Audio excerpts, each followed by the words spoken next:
Konnichiwa. Bem na hora.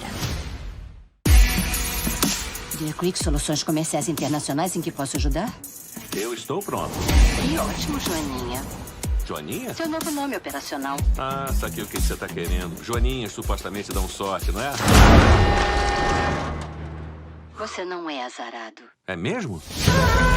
Meu azar é épico. Mesmo quando eu não tô tentando matar ninguém, alguém morre.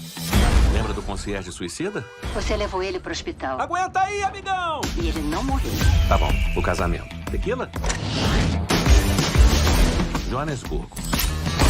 É hora de mudar. Você queria uma missão de retorno simples, mas simples impossível. A gente tem que achar quem pegou a pasta. Isso tá muito fácil. Merda. O que foi? Lembra daqueles dois malucos na missão da Bolívia? Os gêmeos? É, eu não sei se eles são gêmeos. Desce do trem.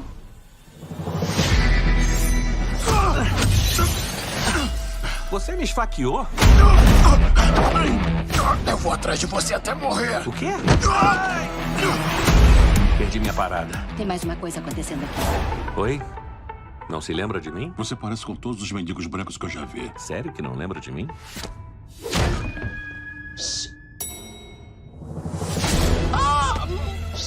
Ah, vai te catar, minha senhora. Ah, desculpe, eu tô me esforçando.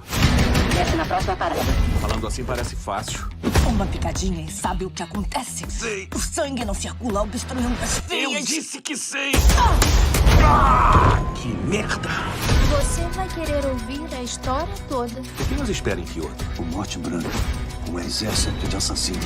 Estamos com esse líder psicótico e desalmado com a maior organização criminosa do planeta bem no meio dos nossos...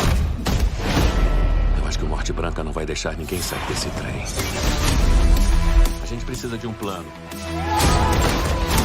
Eu vou machucar pessoas.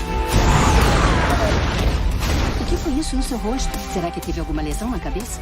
Talvez. Eu tenho que sair desse trem. Foi bom, amigão. Me dá.